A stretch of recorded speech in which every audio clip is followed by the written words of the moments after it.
Cuando Saúl y todo Israel oyeron estas palabras del filisteo, se acobardaron y tuvieron gran temor.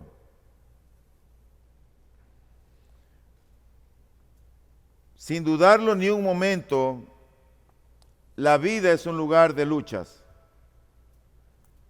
La vida es un lugar de enfrentamientos, de peleas, muchas veces de situaciones adversas, de tentaciones, de necesidades.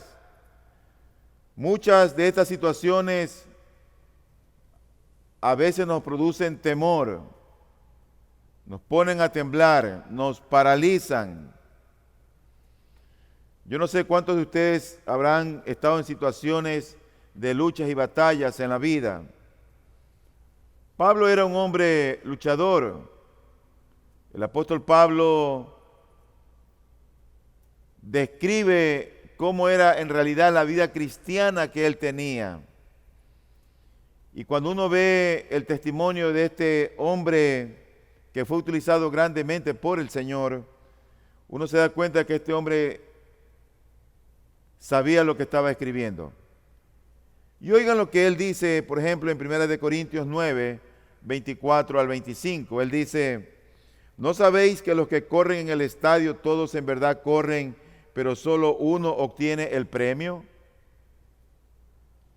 Corred de tal modo que ganéis. Y todo el que compite en los juegos se abstiene de todo. Ellos lo hacen para recibir una corona corruptible, pero nosotros una incorruptible. Si te das cuenta allí, él estaba como en una competencia, en una carrera, y tenía que abstenerse. Ahora los deportistas no se abstienen del doping, no se abstienen de trasnochar, no se abstienen del alcohol, no se abstienen de las mujeres, y por eso que tenemos más los futbolistas, sobre todo esos del Barcelona. Malos futbolistas. No clasifican, no entran nunca. Pero así era la vida del apóstol Pablo, alguien que luchaba constantemente. Por ejemplo, en 2 Timoteo 2, 4 al 5, él vuelve a decir, dice: ningún soldado en servicio activo, o sea que puede estar de guardia con el rifle en la mano, se enreda en los negocios de la vida diaria, a fin de poder agradar al que lo reclutó como soldado. Y también el que compite como atleta no gana el premio si no compite de acuerdo con las reglas. Y hay otros textos más que pudiéramos buscar, pero lo que quiero ver es que él siempre estaba en esa lucha, en esa carrera, en esas batallas de la vida diaria. Y así que dice el texto que nosotros hemos tomado, que cuando Saúl era el rey de Israel en aquel entonces, y todo Israel, que representaba el ejército que tenía Saúl, ustedes saben, Saúl fue el primer rey de Israel, oyeron las palabras del filisteo. Vamos a ver quién era este filisteo. Dice la Biblia que se acobardaron y tuvieron gran temor.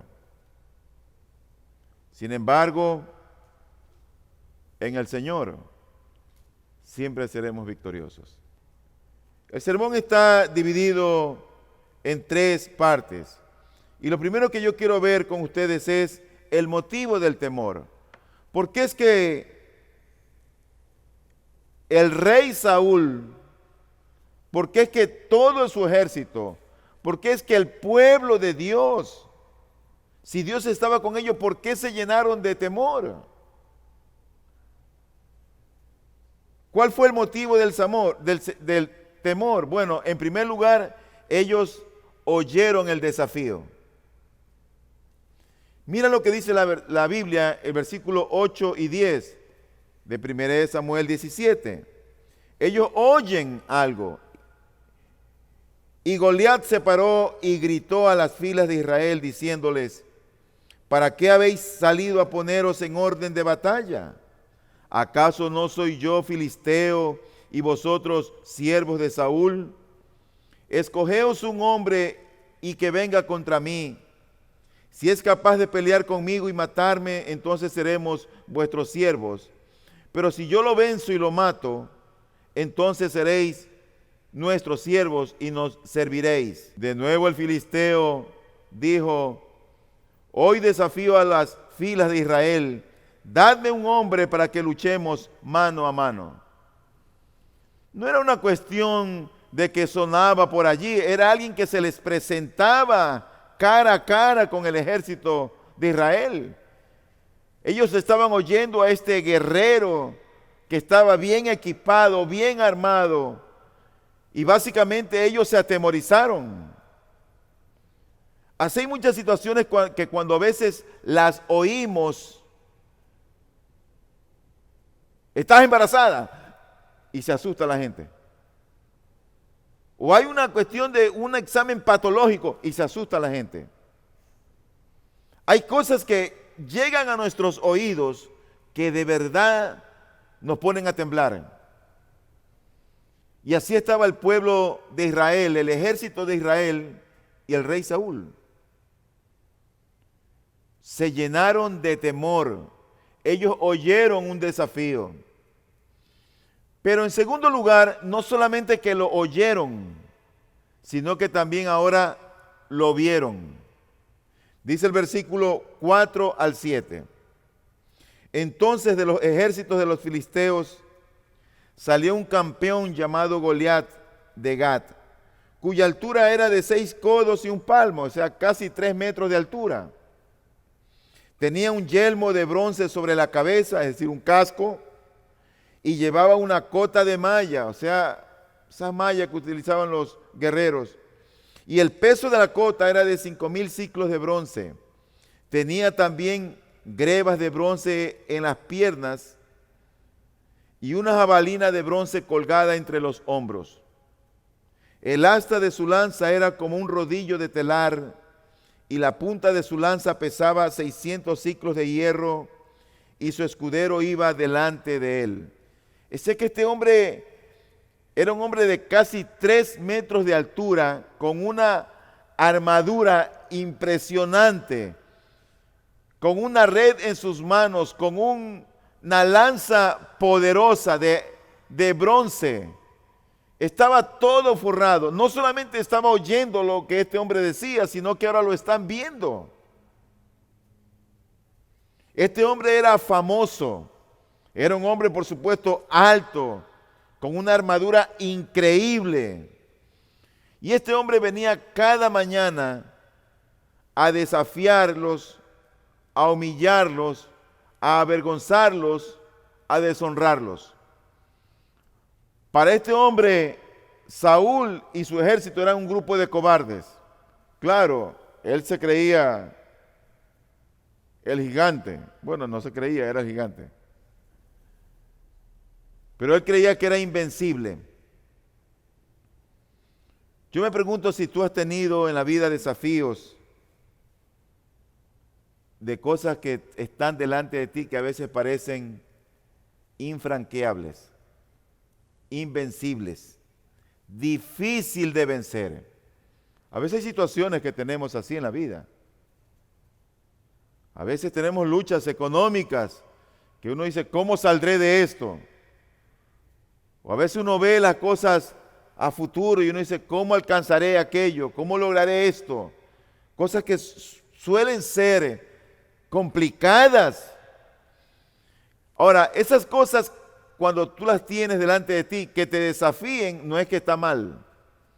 Lo que está mal es cuando ese desafío produce en nosotros gran temor que te llega a paralizar, que no puedes pensar, que no te puedes enfocar en lo que tienes que hacer. Cuando, en otras palabras, te turba, cuando ese desafío te roba la fe, cuando ese desafío te quita la bendición de poder confiar en el Señor. Lo malo es eso. Tener desafíos no es malo, pero lo malo es cuando el temor se apodera de nosotros y Cristo pasa a un lado para dejar de ser el Señor de nuestras vidas.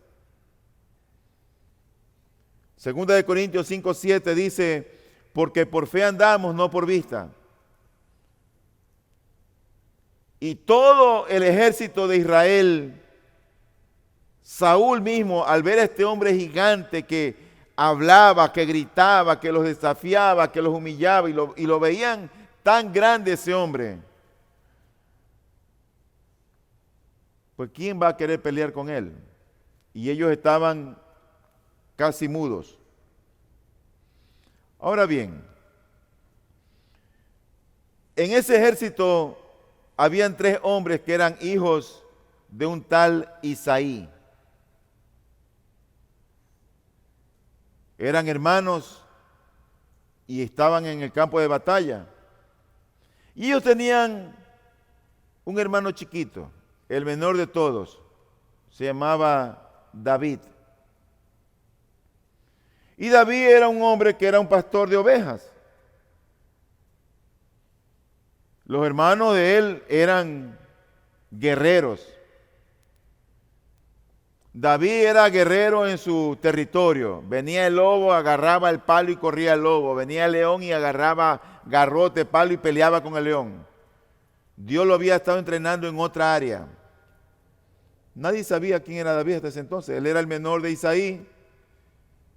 Y los hermanos lo ven a él como un bocón, como alguien que habla y habla y habla y habla y solamente habla. Así que el hermano de Isaí, el hijo de Isaí, es enviado por su padre a ese campamento para que le lleve comida a sus hermanos, le lleve alimentos. Pero ocurre que este hombre David tiene varias circunstancias en contra. La primera circunstancia en contra era que sus hermanos eran hombres de guerra y David era un hombre de campo. Dice la Escritura, el versículo 12 y 13 de 1 Samuel 17, dice: David era hijo del efrateo de Belén de Judá llamado Isaí, y este tenía 8 hijos. Isaí en los días de Saúl era ya viejo, avanzado en años entre los hombres, y los 3 hijos mayores de Isaí habían ido con Saúl a la guerra. Los nombres de los 3 hijos que fueron a la guerra eran Eliab el primogénito, Abinadab el segundo y Sama el tercero. Sus hermanos eran hombres de guerra, David no. En cuanto a circunstancias, él tenía todas las de perder, porque este hombre no era un guerrero, no había sido entrenado en el campo de batalla, no sabía ni coger un arco, ni coger una jabalina. Esa era una situación que él tenía en contra. Pero por otro lado, sus hermanos eran mayores que él. David era el menor. Muchas veces eso resulta en desventaja. En los tiempos de las Escrituras, cuando tú ves a Job y tú ves que están hablando los pseudo amigos de Job, el menor de ellos guarda silencio porque los mayores estaban hablando. Y siempre había una jerarquía donde los mayores, ellos debían de hablar y los menores guardar silencio, y ellos podían hablar hasta que los mayores hablaran, o después que los mayores hablaran. Y los hermanos mayores de David son los que fueron a la guerra, él no. Dice el versículo 14, David era el menor. Los 3 mayores siguieron pues a Saúl. Pero no solamente que tenía esas circunstancias en contra, sino que este hombre David, que era realmente un muchacho, tal vez 18, 19 años, este hombre fue tenido en poco.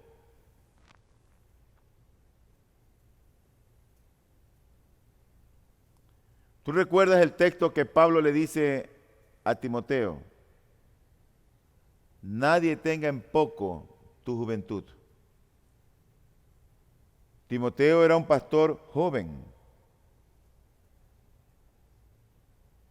Y la juventud muchas veces es tenida en poco porque a veces cometen tonterías. Hacen cosas locas por su propia inmadurez. Pregúntamelo a mí. Yo te puedo decir. Pero generalmente los jóvenes son tenidos en poco.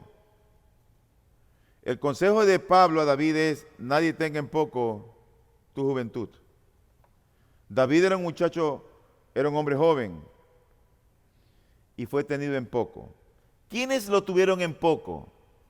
¿Sabes quiénes lo tuvieron en poco? Sus propios hermanos.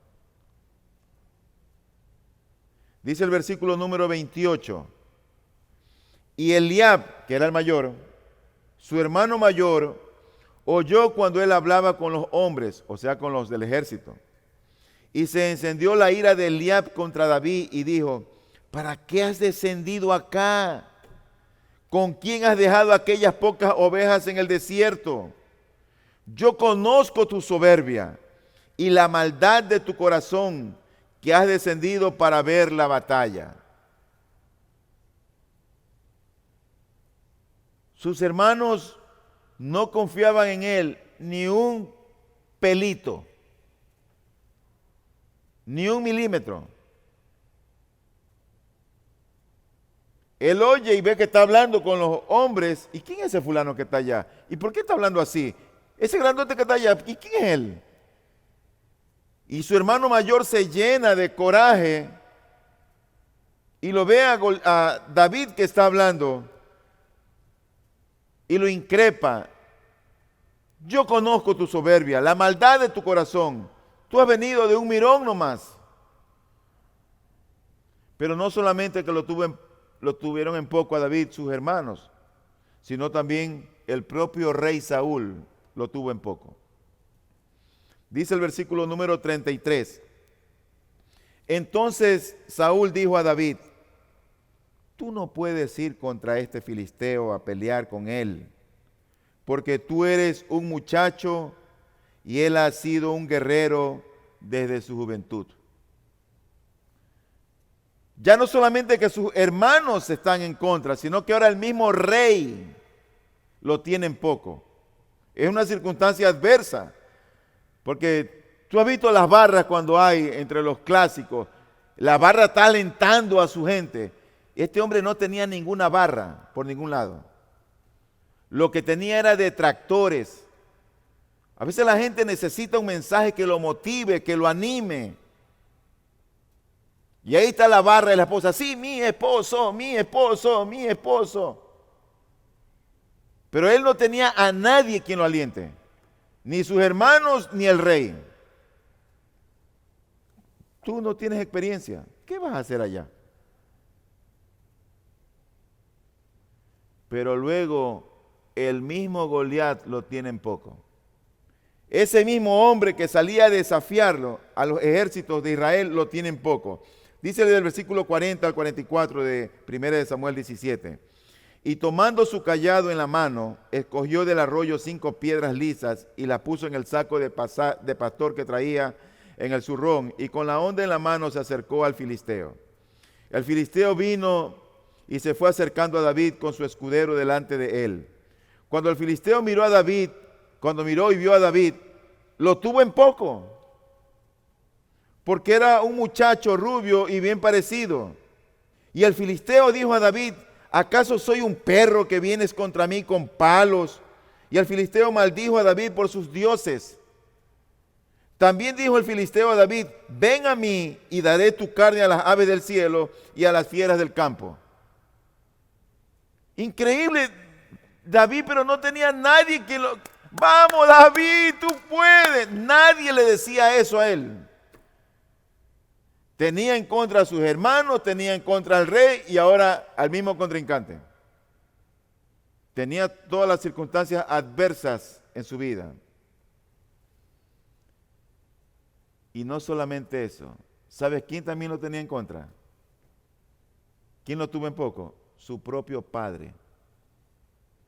Dice el versículo 17 al 19 de Samuel 17, dice: y dijo Isaí a su hijo David: Lleva ahora a tus hermanos un efa de grano tostado y estos 10 panes, y corre al campamento a donde están tus hermanos.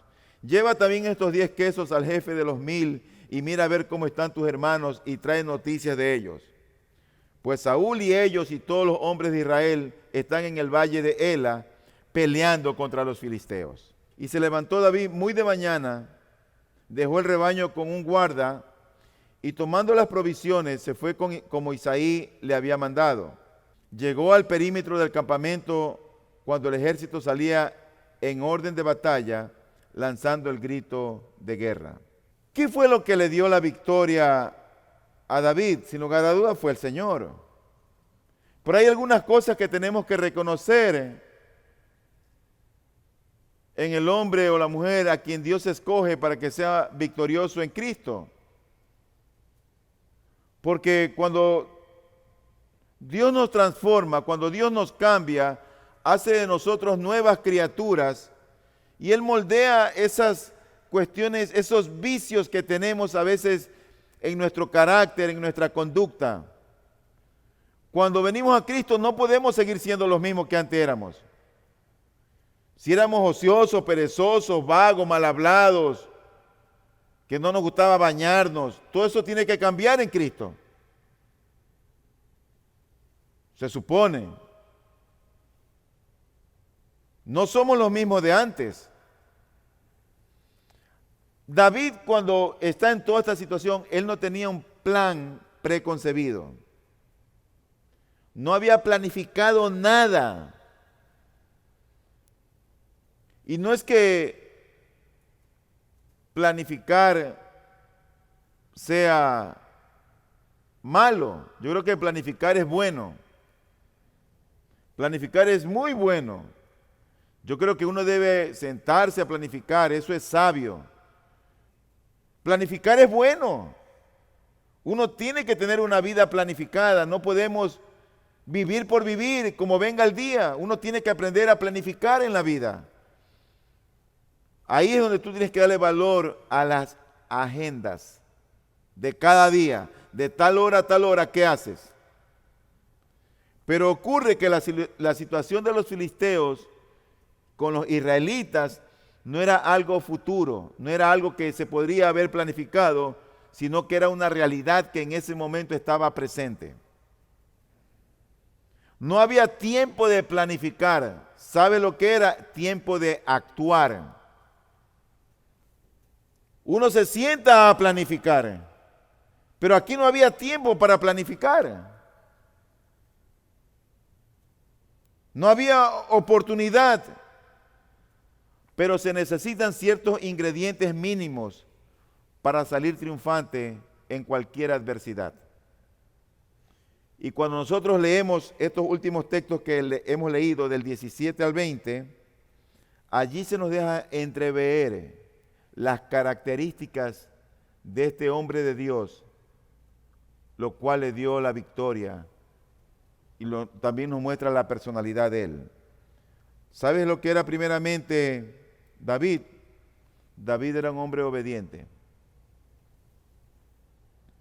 Él era un hombre temeroso al Señor. Dice el versículo, y se levantó David muy de mañana, dejó el rebaño con un guarda, y tomando las provisiones, se fue como Isaí le había mandado. ¿Sabes qué me deja entrever a mí eso? Que este era un hombre obediente. Él obedeció lo que su padre le habló. Él oyó y obedeció. Y una de las características de la gente que triunfa como creyente en la vida es que es alguien obediente. Por supuesto, lo contrario es ser desobediente. Los niños tienen que ser obedientes a sus padres. Si los jóvenes quieren que les vaya bien en la vida, los niños tienen que obedecer y honrar a sus padres. Si tú no le enseñas obediencia a tus hijos no les va a ir bien en la vida, Porque si no obedecen a la autoridad a quien ven, ¿cómo pueden obedecer a Dios a quien no ven?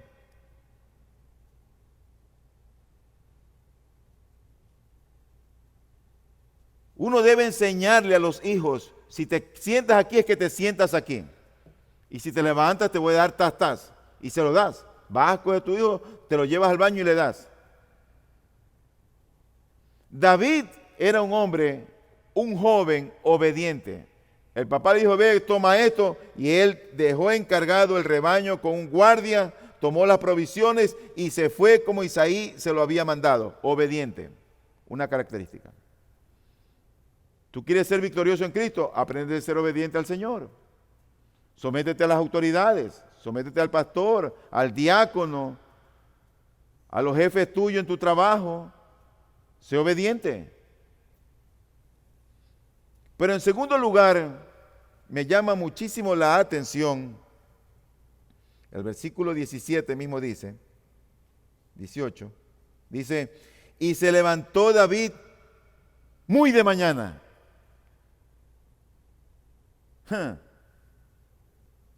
Eso sabe lo que me implica a mí, lo que entiendo yo. Que él no era un vago, que él no era un dormilón, que él no era un ocioso, él era un madrugador. Cuando la Biblia te dice muy de mañana, es que era muy de mañana. Eso era 5 de la mañana, mínimo. Ahí es que empieza a rayar el alba en el Medio Oriente. Pero hay gente que a veces tiene clase a las 7 y se levanta a 6:45. Es que no sé que tenía tanto tráfico. ¿Qué tráfico vas a tener si te levantas tarde y ya encuentras todo el tráfico encima? Y llegas atrasado siempre al trabajo, llegas siempre atrasado a la escuela, al colegio, a la universidad. Pierdes clases. David era un hombre madrugador. Y esa es una característica que debe tener todo hombre que aspira a ser victorioso en Cristo.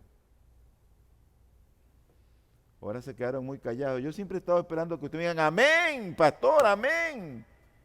Pero parece que todos ustedes como que duermen hasta tarde.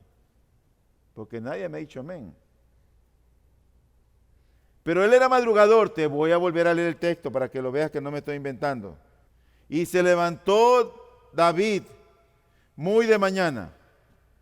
Un madrugador es lo contrario a un holgazán, a un perezoso, a un flojo. Entonces, cuando alguien es madrugador, aprende a acostarse temprano, disciplina su cuerpo, porque sabe que tiene que madrugar. Y todo cuerpo necesita un tiempo de reposo, de descanso, que te recuperes. Si tú quieres madrugar, acuéstate temprano. Déjate de ver tanto DirecTV,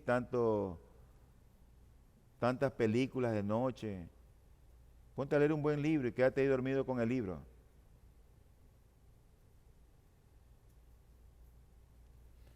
Pero otra característica que yo veo en David es que fue responsable. A veces nosotros hacemos algo en detrimento de otra cosa. O sea, tapamos un hueco y destapamos el otro. No, pero tú me dijiste esto. Él no fue un irresponsable.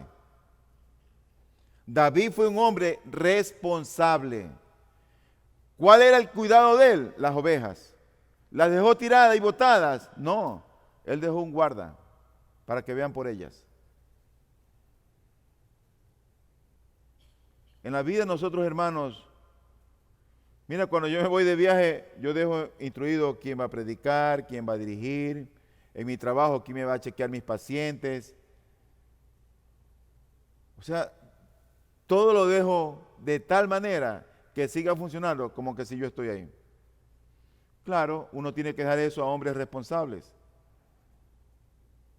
Si yo veo que un hombre, por ejemplo, dentro de la iglesia, viene siempre atrasado al culto, yo estoy viendo nomás de aquí.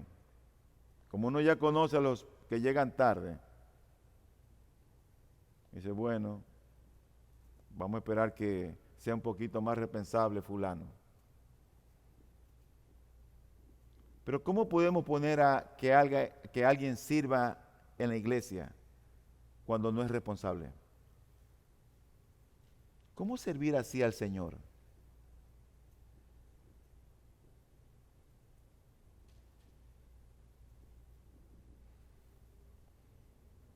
Y en cuarto lugar, David era un hombre cuidadoso, precavido. No solamente responsable, era cuidadoso. Dice el mismo versículo número 20, se levantó David muy de mañana, madrugador, dejó el rebaño con un guarda responsable y tomando las provisiones,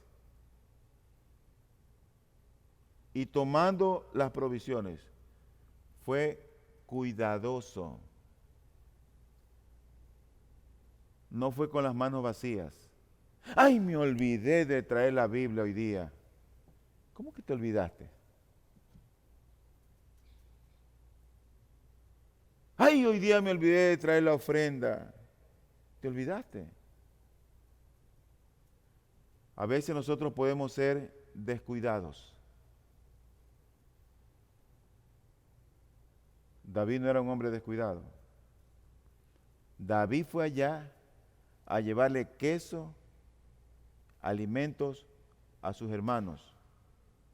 Y él tomó cuidadosamente lo que tenía que darle a sus hermanos.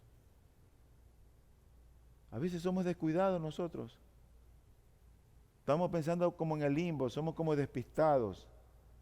Mi hermano, nosotros no podemos ser así. Uno tiene que estar en todas. Dice el texto, y se levantó David muy de mañana, dejó el rebaño con un guardia y tomando las provisiones, cuidadoso, se fue como Isaí le había mandado, obediente. En esa línea solamente, en menos de la mitad de un versículo, tú te das cuenta cómo era este hombre. Las solteras, miren ahí está el ejemplo. Busquen un esposo como David. Claro, no un rey, no te voy a decir que era un rey. Pero tampoco quiero que sea un pastor de ovejas. Pero con esas características.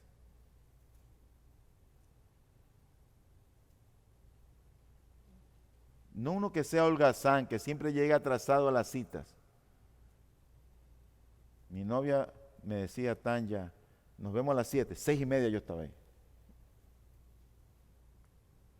Cumplía.